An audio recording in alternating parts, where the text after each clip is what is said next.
Hi there, this is Jim the Keys Bartender coming to you once again for episode 146. We did 146. Yeah, we're on our way to 150. It's going to be fun. How did we get to 259 already? No, it's not 259. We're counting down from 3. Only 20 seconds in. Oh, okay. It's funny, in the little break we had, we took a 2-minute break. 2-minute break. Yeah. It was like Kramer when he bought the Griffin set, Merv Griffin set into his apartment. And I'm chugging down. I'm lighting a cigar and chugging down a Rolling Rock. We were like Chuck Woolery. We're back in 2 and 2. Although this is actually not going to play in 2 minutes after the last episode. No. We're recording this, but this one's going to go in the bag. I think that's what we should do. We should probably, I don't know, maybe not game 3. This one's what I don't know what this time. We're going to be talking. We're going to still talk. This one's going to be. I think we should advice to the Lovelorn. And I'm an asshole. We can't do it. That's a long title. I guess we can do it. I'm an a-hole. I could do a-hole. We did one that was b-hole pleasures. Okay, butthole pleasures. Right. Did we do butthole pleasures? We did b-hole. It was b-hole pleasures. We did that. Yeah, that was the one where we were looking up all the, Okay, well, we're going to say. Yeah, the X-rays and things that people put up their butts. How about we do advice to Lovelorn / I'm an asshole. I'm an asshole. Okay. Right. We're going to. We'll start with the story that you were leading up to. Jenna works at a recreational maritime. What would you call it? What's the technical? It's retail recreational maritime dealership. Equipment. Oh, dealership. Yeah. So right. the gas and electric powered 4-wheeler. Marine and power sports. Yeah. Right. So I have a employee that's been there for about a year. And it's just. Are you going to get in trouble for this? Quite not getting it. No, absolutely not. Okay. Just not quite getting it. And, it's my job as I oversee quite a bit, more than just what my position is, but because I have 24 years of experience. And this particular person is very defensive very easily, doesn't like to take my advice, and definitely doesn't like to be corrected. And today, this 6'4", probably 300-pound man went into. Is he built like a wrestler? No. Or is he built like a bowling ball? A very large bowling ball, like pregnant, like a very, very like a 11-month pregnant man. Anyway, this person went into my boss's office and complained about me. Okay. That I'm mean, and that I. How old is this man? well older than me. I'm 42, so he is definitely 50 plus, and went in to complain that I'm just too hard on him. Jenna doesn't give me a break. She's always on my case and always correcting everything I do. And so my boss brought me into the office and let me know his feelings about it. And I was like, really? So he's scared of me. He's intimidated by this massive human. I'm 4'11". Yeah. I'm a tiny human being. Uh-huh. I'm just good at what I do. Well, of course, after you intimidated him with your expertise, with my experience and expertise, right? And of course, and your abilities. Yeah.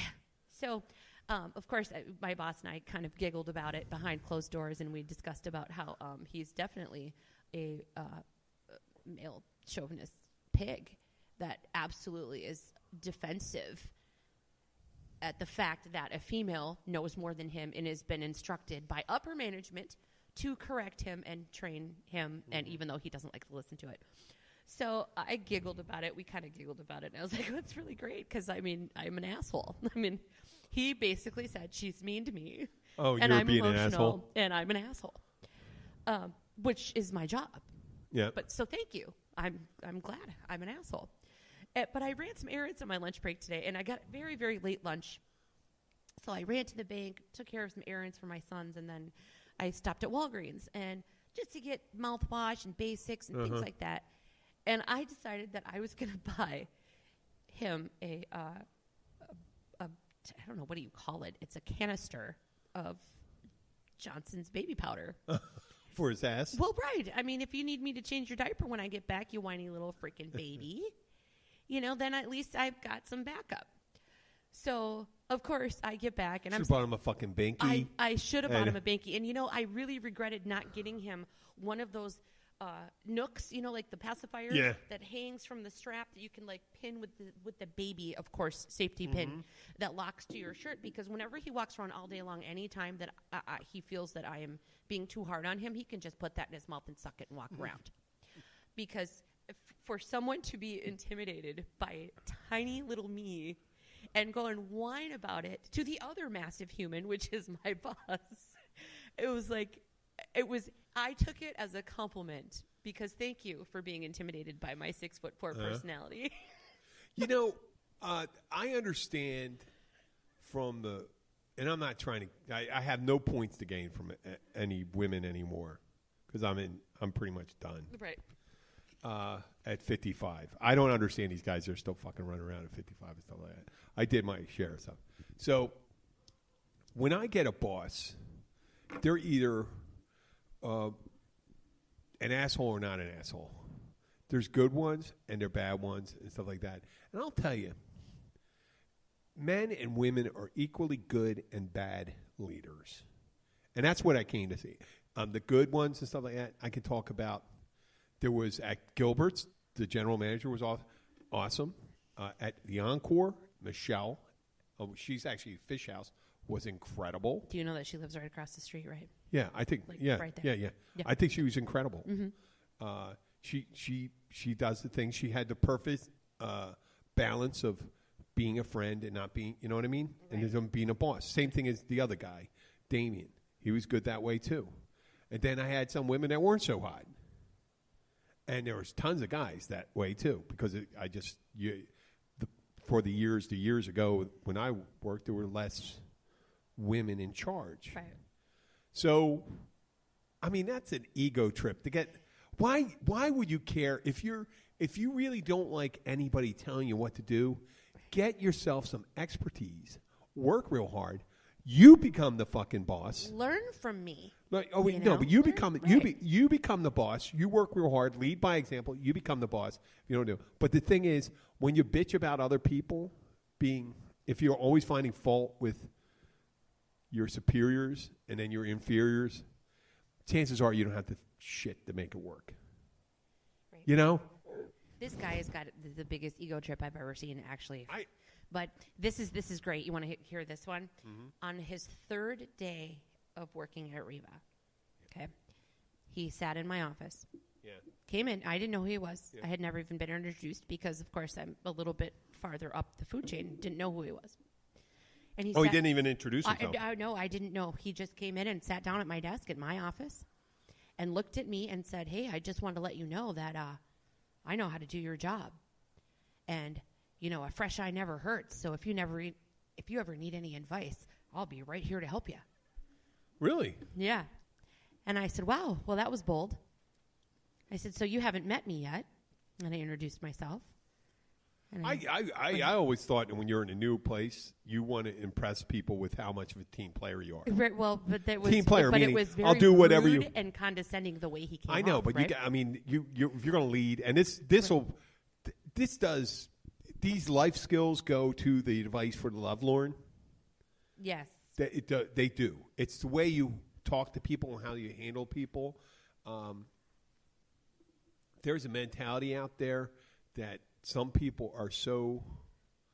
I think they're so frightened of being dominated that they'll try to dominate, and they fail so miserably because of being inept in their leadership skills, knowledge, abilities, that they'll just crash and burn. And the only thing they could do is throw shade at people. All this guy does is make up excuses, and then literally I have got it's deflection. Oh, that wasn't my fault. That wasn't my job. That's the 4 words that I hate the most. That's not my job. Because it's like, you know what? If you're going to be a team player and you're going to be a part of, I mean, the best you could say in this situation is, I was not aware that was not being done. And I will try to be aware and address it when it comes up. I wasn't aware that wasn't getting done. I am so sorry. And I should have been more cognizant. And that's the way you could do it. This is diplomat. See my diplomatic thing? I go like this. Wow, I didn't know that was being done. Look at it that I way. just assumed. And you know what? I could have, if I paid attention more. And there's times I talk to people and they tell me, "See, Jim, this," and they go, "You screwed up on this." And I go, "Yeah, I did." Yeah, own it. If you screwed something up, just own it. I did. Or ask for help. And they go like this, and when you own it, it diffuses them. It does not only that; it shows a confidence that you are able to handle criticism, and that also means you have ability to grow. And ability to grow. Show grow into professional maturity. Yeah. So, and I think it jumps over into the advice for the Lovelorn. You go and you fall on it. You go like this. Is it really bad? Do you need me to go? And I remember someone saying, "Do you need me to go to the big guy and tell him I screwed up?" And they look at me. They did this one time to me at this other at a software place. Okay. No, at a software place I was working. I said, "Do you need? I'll go there and I'll go and take full responsibility for that. That was my mistake. I did misrepresent from a lack of mastering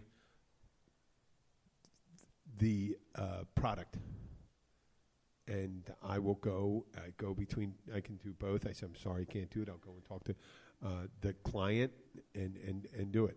I've been in a situation where I worked at a circuit board where I got yelled at by a head engineer in front of the whole factory floor of another company, and the purchasing agent was there, and the purchasing agent felt so bad that they gave me a whole shitload of orders after that, and I ended up getting like a lot of sales out of it because you owned it. Yeah, right. So, but it's just. I mean, there's nothing you could do about it. People are going to see through it. You're not going to be like the what's that movie that Matt Damon was in? The Incredible Mr. Ripley. Oh, I don't think I've ever seen that. You never seen it? He's a guy. He's the talented Mr. Ripley. Talented. Okay. The talented Mr. Ripley, and he's just kind of a chameleon shapeshifter and stuff like that. And he just fell into whatever thing. He was the expert, but he was good at it. He was good at it.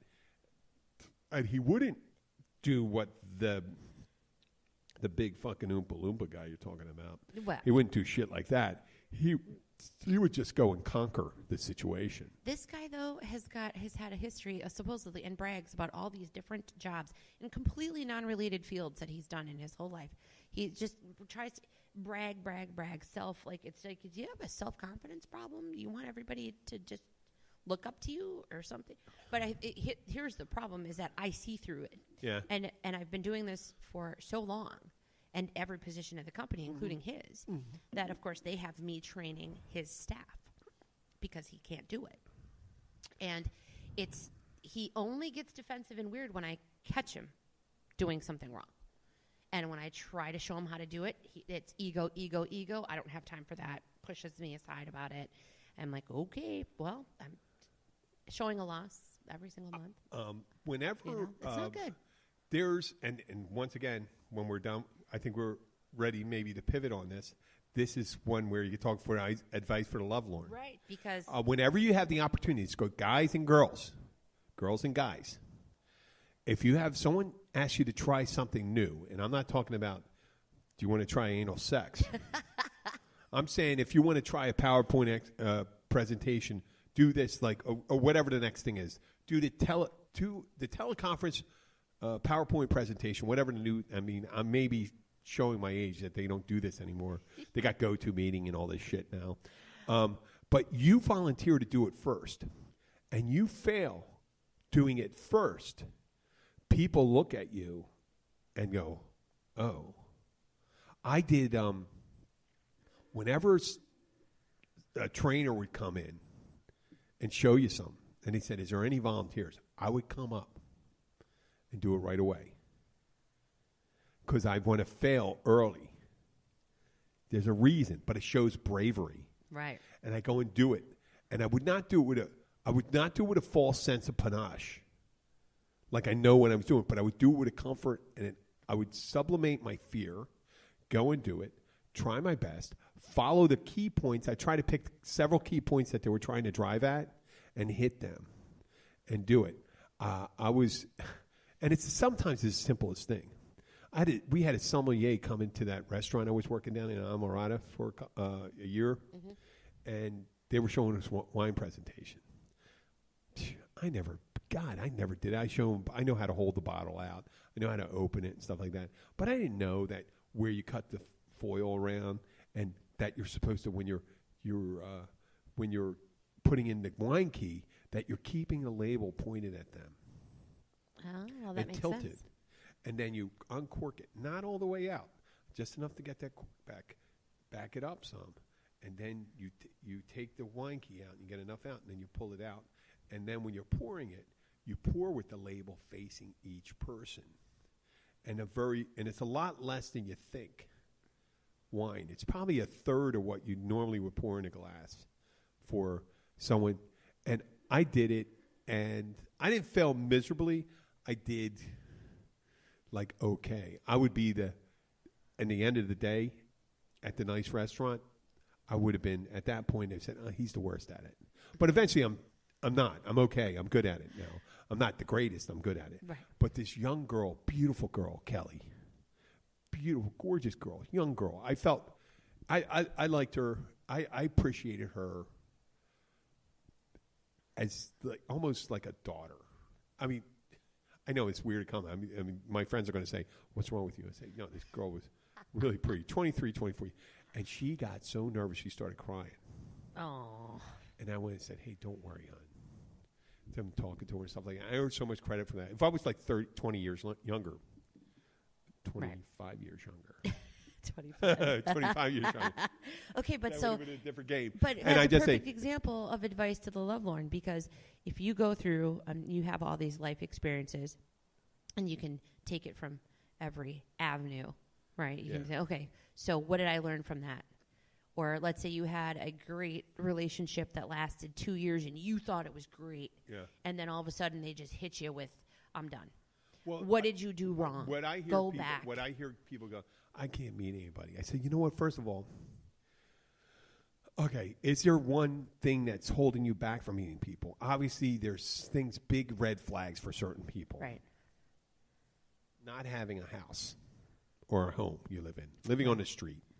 That sucks. It's not going to work. Maybe you can't mate. If you need another. If you're a couch hopper. Yeah, it's going to be tough. You know, you have to be charming as shit. Right. But I'm just saying, sometimes these guys and girls do all right. But what I'm suggesting is, like, if you're going out and getting shit-faced and you don't seem to meet the girl that isn't like you, it's because you're being shit-faced all the time. Right. If you're getting in fights, if you're violent, if you're rude, think about your language. Are you kind? It doesn't cost anything to be kind. Be kind and thoughtful. And, you know, you always think, and that some people think, and I had a friend come in, and she always brings her boyfriends in. So what do you think of this guy? What do you think of this guy? Yeah. I said, it really doesn't fucking matter what I think of this guy, because this is your first week or first 2 weeks or first date. He's going to be on his very best behavior. Show me in 3 months. Let me hear about him in 3 months. You're not going to. What they do is and women do this somewhat too. We don't let everyone know who we are. We don't. You don't think fucking women do it more. No, I don't play it. The reason I believe is the person that's the aggressor. When I say aggressor, aggressively seeking that relationship, it's going to sublimate the worst aspects of the personality, the whole back. Right. During the courting phase, they will, if they're out of control drinking, they're going to let that happen all the time, and then you're going to know that. And there's some women that they went into it full knowledge. This guy's always fucked up. Right. You went out and you're like surprised, and then they get tired of him always being fucked up. Oh, well, it's not his. It's not. Guys, don't be mad if the girl leaves you because you're always fucked up. Because she thought maybe there's always in the back of their minds, or girls think that they're going to change him. He's not going to do it. No, they don't change. They get worse. Yeah, they get more comfortable. They get worse. And if you've seen someone, in any relationship, if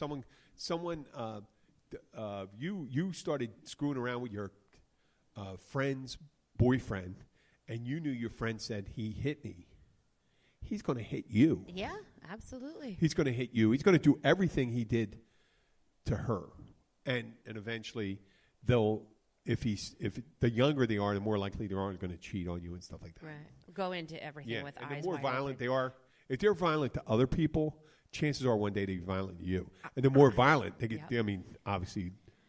I've always said, watch how they treat a server. Watch how they treat a bartender. That's an old, because that's a good one. it is a good one because it's very true. How they treat a they're stranger who's actually there to help you. There's chinks in that theory because you get the guys that are real cowards, right? Yeah. If you're a real coward, let me fire up this cigar again. Yes, you need to relight. You're not going to step up to someone. A coward's not going to. They're not going to step up to an alpha. And almost every bartender I know should be the alpha.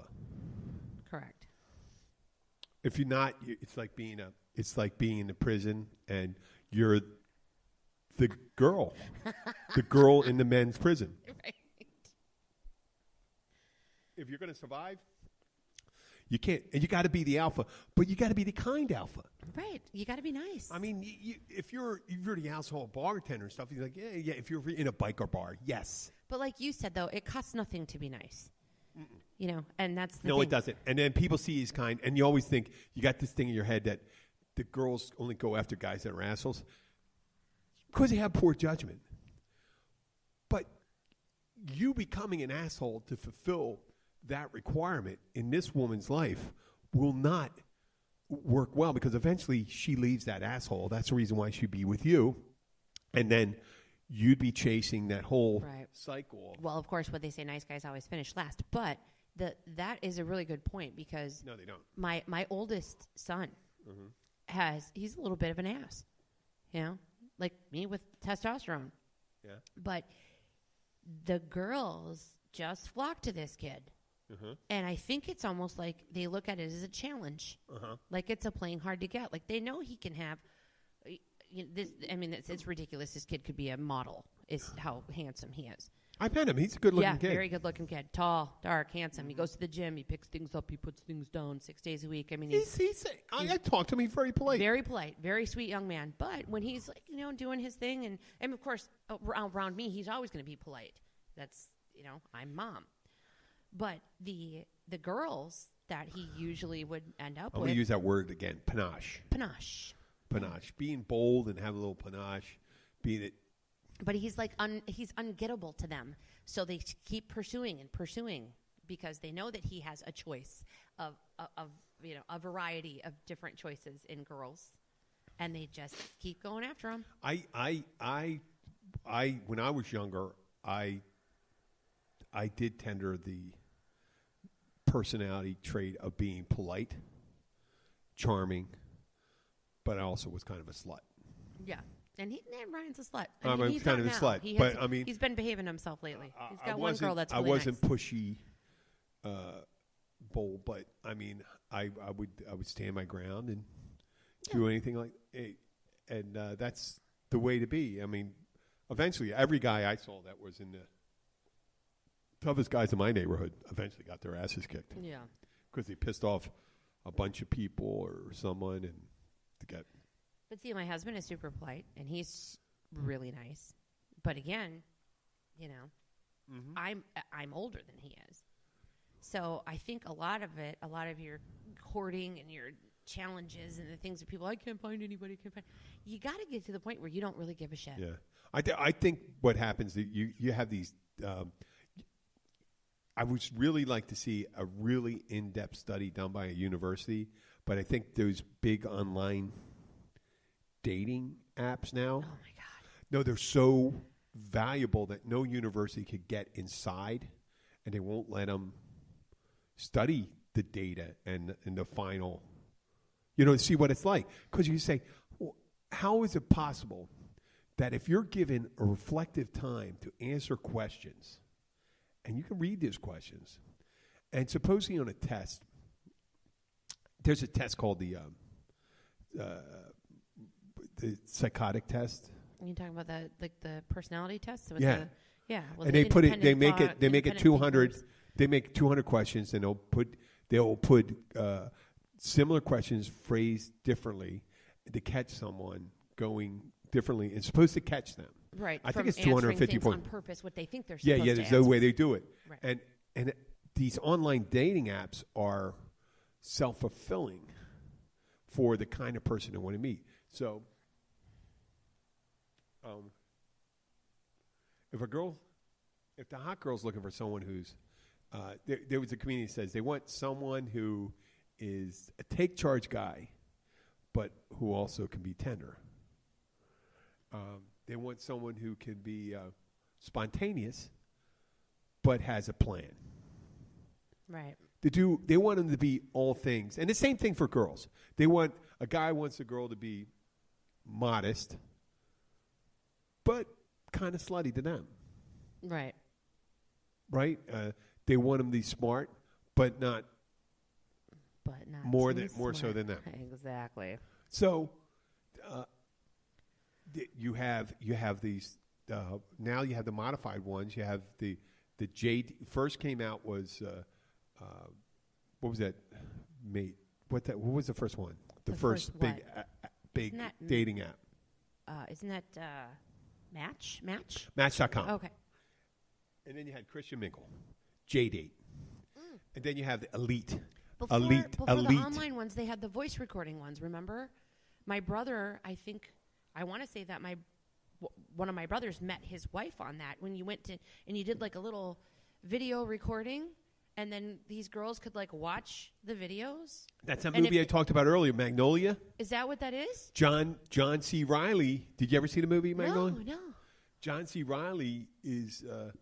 It was like video dating. It was video, whatever. You sit there and do that, and then they have we got the 5-minute date, the date thing where you go and jump around.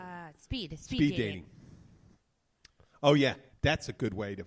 Yeah. Well, I mean, it is a good way to meet people and get a topical. Yeah, but what do you do? Just I repeat think yourself under pressure, I think that may be the best way because you get exhausted from trying to be. You got to try eventually. The 10th person. I was going to say, what about you get to the 15th person? You're just tired of it. Yeah. You're tired of repeating yourself. Yeah. And you're going to end up being more yourself. Right, at the 10th or 15th person. I think when you meet that person, oh, this is so tiresome. And you meet a girl and she's, I just want to meet someone and go out and have a drink with it. It's not going to be ridiculous and stuff like that. Right. Well, and then on Abby and our first date, I yapped for an hour and a half. She didn't say shit. And I'm thinking, I am dying here. It turned out she liked me. What? Yeah, surprise. How did you meet her? There we go. Here we go. History lessons for the Lovelorn Lost. And let's see how we found our matches. I was at Abby and I were at the same gym. And I would notice this tall, beautiful woman with an accent, and she ended up being Polish. I'm good. That she'd work out. She fabulous. She definitely had a workout regimen. She had a beautiful body.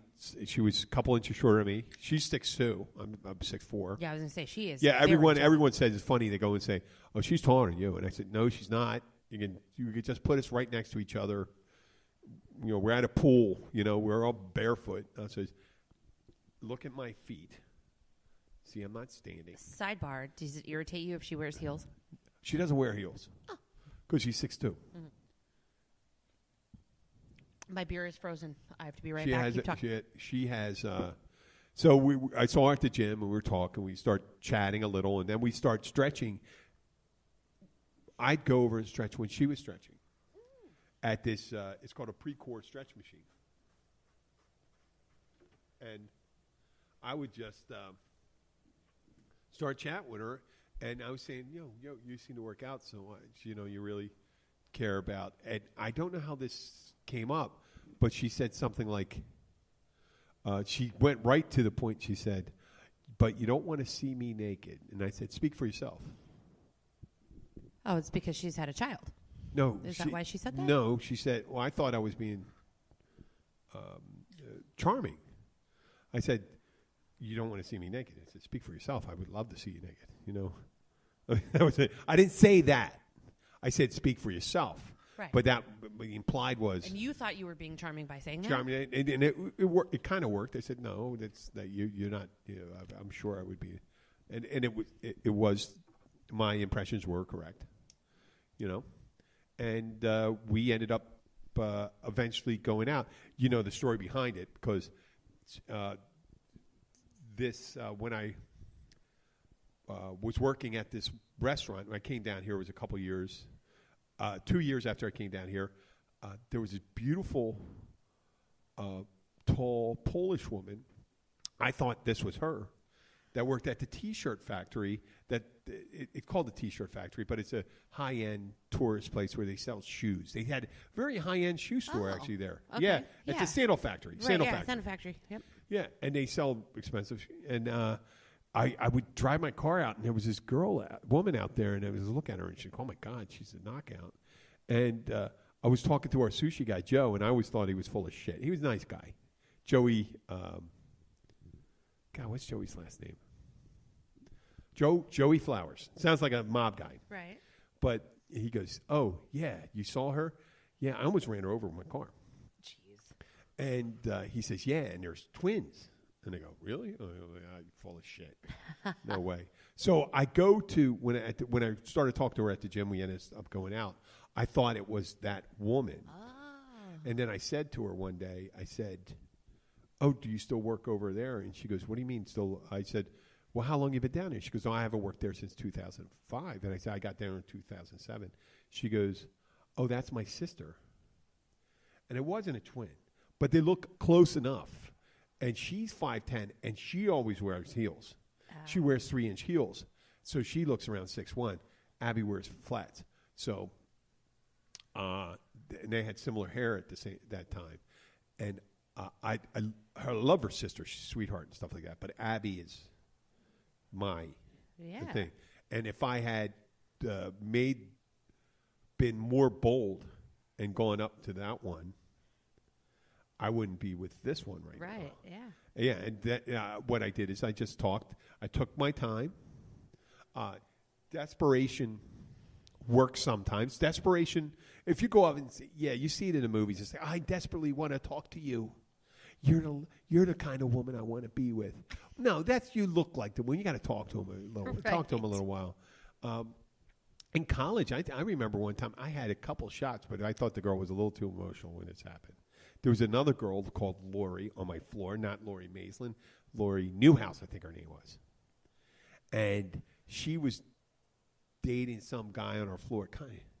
I don't know if I thought I was the geek, but this guy seemed more of a geek than me. And she was dating this guy. I said, oh my God, how did this guy get this girl? All right.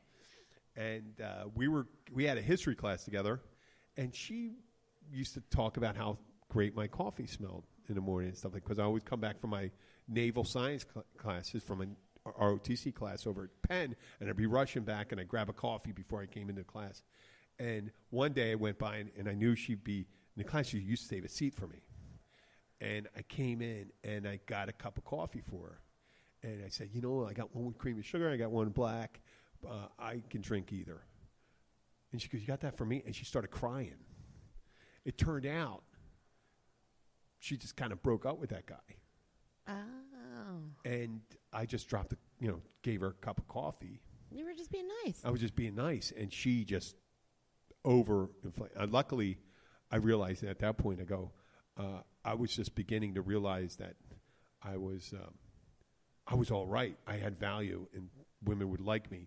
And I said, that's a little too emotional in the beginning for me. And I said, a girl that we were friends on the floor, but to start crying and start telling me about this stuff, I said, well, I know what the relationship. I kind of inside, I didn't have enough experience with women, but I had enough, something deep inside me said, ooh, this could be a roller coaster. Yep. And she's a sweet girl. Right. I'm sure she's a sweet girl. But you noped out of that one. I noped. Yeah, nope. Yep, nope. And I wasn't slaying them at that time.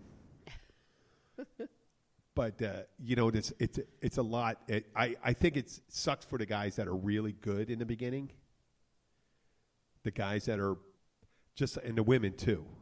If you're too attractive and charming when you're young, it stifles your ability for growth, to converse, it's like having to, if you grew up like the Captain's Courageous thing, where someone's taking care of you, someone's feeding you and clothing you and working and doing your laundry and doing all this shit, and then one day none of that's happening, you are fucked. You're totally fucked. Right. And that's what happens to people that are charming and beautiful when they're young and always have the thing, and then someday they're 50 years old and they have nothing. Yeah. They have nothing. They have a desperation in it. They see themselves as they were when they were 22 years old, and they were glorious and godlike and goddess-like, and they're not that way anymore. They're pathetic. And the guys and girls, if you have to work on your inner self at that time and take it as a long view, be strategic. Don't be tactical. Strategic takes a long view of relationships. And yes, if someone jumps in and they fall with them, then that didn't happen. It didn't happen. Right. It could have been meant to be, but you missed your opportunity. But you can't tell me in a world of 8 billion, or what's the current balance, 7.3 billion, that there isn't someone compatible. Right. And we like to think the one true love. There is not one true love. There are thousands and tens of thousands of true loves. And people say, I don't want to accommodate. I don't want to equivocate. I don't want to, I don't want to sell myself short. Well, you're not selling yourself short. Being in a relationship is give and take, and you can have very strong, powerful emotions for a lot of different people. It doesn't mean just because when the next person comes along that now I'm jumping off the thing. Right. I'm jumping off that subject. And we're going to talk about that thing about people that are serial monogamous or going from people to people. Right. I understand that. And there's probably a lack of value, when you have that Wilt Chamberlain thing where Wilt Chamberlain slept with 8,000 girls or something like that. Which, no, I mean, hey, if they did that, and it's for guys will say, well, Jesus, you're screwing every girl. You're ruining it. Well, gee, you know what? There's not 8,000 women chasing Wilt Chamberlain down. I mean, I don't know if he's dead now or not. He's probably an old man now. Yeah. But, I mean, if you had 10 good relationships in your life, those women will remember you fondly. And they could, sometimes, and women, there's guys that will remember you fondly, and they will.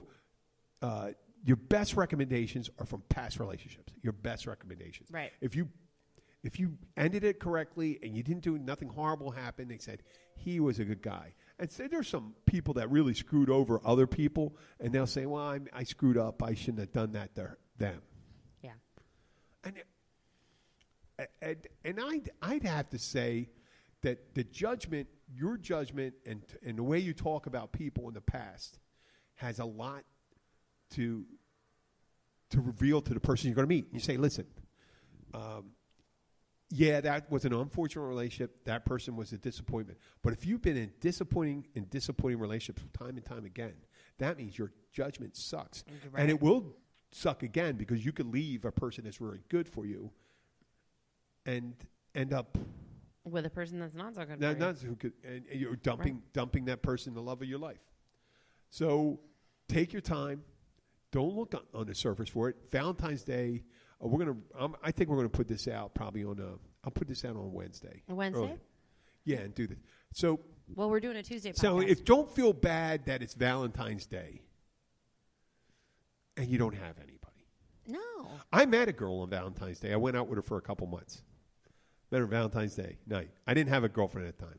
And I was pretty good because it was 11 o'clock at night at an after-hours club. We ended up going on a ski date and all that stuff. And she ended up she was from a wealthy family. And she wasn't and she ended up, I think, it's funny. I do some sleuthing, not to track them down. Oh, I did track them down, I guess, to see what they're doing. Because now you can find anybody. Right. And it turned out she ended up being like the president of some civic association that had a pool club, right? Okay. And I think she's a doctor. Oh. Or she married a doctor. And an inner city group of kids came in, and they had a kind of thing where they let the kids use the pool and all that stuff. And then something unseemly happened, kind of racist. And she was wrapped up in the whole thing. I said, holy shit. Have you gone down to a different road? She was a sweet girl, too. She was at the time. I remember I went out with her. I thought she was gorgeous. And then she had a younger sister. I mean, her sister was like 19. She was 22 at the time. And her sister was 19. She was sunning herself in the back. I said, holy crap. Your sister's going to... And, I wouldn't be so. Watch out with your, when you marry some wealthy guy, he's going to go after your sister. You never know. Mm-hmm. Well, I'm no stranger to, the failed relationships, of course. All of us are. But, I mean, I've been married a few times. Yep. So this is. I've been married once, and that woman I was married to was a sweetheart. Right. But it was unfortunate. It was unfortunate. People have different trajectories of the relationship.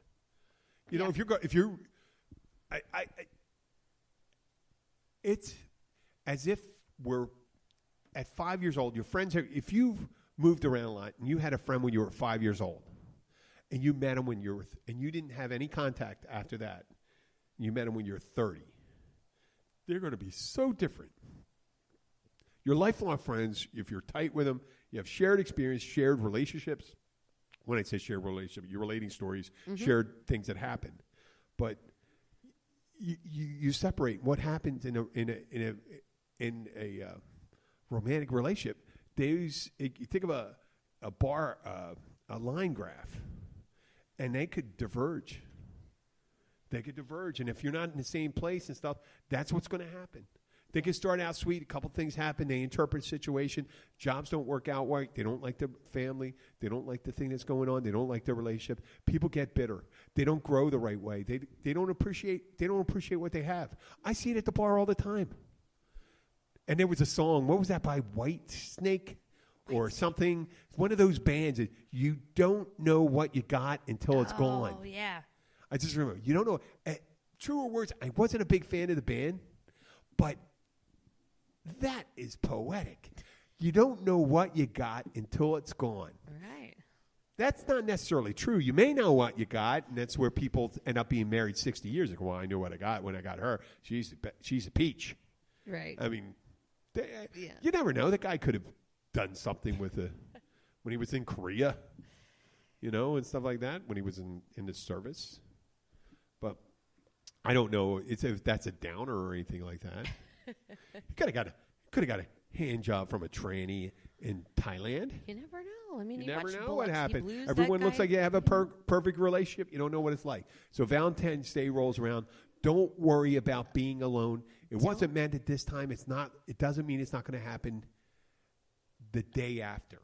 Because there's plenty of people that are going to be disappointed on the day of. And what probably the biggest thing after Valentine's Day about it is usually when it happens. Yeah. And down here is a little tough. People say, where do you go to meet? They actually ask you, I don't know how to meet. I said, well, come on. You fucking hang out in bars. You go here. You go there. You go to CJ's. You go to Big Chew. You go to thing. You go down to Key West. I mean, I could see if I was 44 and knew what I knew now and went down there single, and I started hooking up with like 35-year-old women down in Key West. They're beautiful women down there. Beautiful, beautiful, beautiful women down there. Key weird. That's what I call it. Well, yeah, I'm open to weirdness and stuff like that. But there's a lot more. And here you got to be more selective. And you just have to be Brady, and it's a small town. It is a small town. You know, when we first moved here, I had to take my sons, who were like 16 at the time, my youngest one, and they had to get another physical before they could start high school here, even though they had all that stuff done in Wisconsin. And the doctor told them about this shot that they should get, and we had never heard of it before, for the HPV. Oh, and he actually took them aside and was like, listen, the girls down here, he was like, you don't get a girlfriend, you just get your turn in line. And I was like, wow, that's unfortunate. And that's a misrepresentation, because the women are going through the same thing too. They go with the guys, right? But my husband said the same thing, because he was like, he had no luck. He had no luck with girls. You meet them at a bar, they're going to always be at the bar. You can't, it was just difficult. You don't go to the bar. I tell you, like where I told you where I met mine, at the gym. Yeah, exactly. I was in the AA. I was in AA for a while, and then you had girls rolling through AA that were visiting, and they met, and they come in, and I had all these references. I met a couple girls in AA I dated when I was in there. I did. It was great. Of course, my husband was like, he was like, I married someone who's not from here, because I'm not from here. Yeah. But it's common. And my sons and the girlfriends that they've had here have just been a nightmare. Well, you know what? It's a different There culture, is hope. We just said that. There is. There absolutely is. But you gotta stop worrying about it and stop searching for them, and go do your thing and do your life and make yourself happy. I'm doing a pee dance right now. Yeah, gotta pee. Yeah, I know. I gotta go and pee. I'm gonna. You just said pee. See, on the previous podcast, I was like, how? I don't want to be rude because you're my friend and stuff like that. Sometimes I say things for effect. I'm not saying it today. You know, I'm 55 years old. I gotta say I gotta go and pee. You're black. And we still have to, and we still need to get those iTunes, Spotify reviews. If you're listening, need them. Yeah, we need them. And I want to thank Jenna again. My pleasure. Your consummate giving co-host. And I am Jim, the Keys Bartender, signing off. We're going to try to play the music again. I don't even know if it's playing because they don't play. It's playing here. Are you going to be able to listen to it long enough while you hold on to your two Rolling Rocks? It's playing right now. I'm not touching myself. I'm not. Thank you very much for listening to us. Have a great Goodbye. night.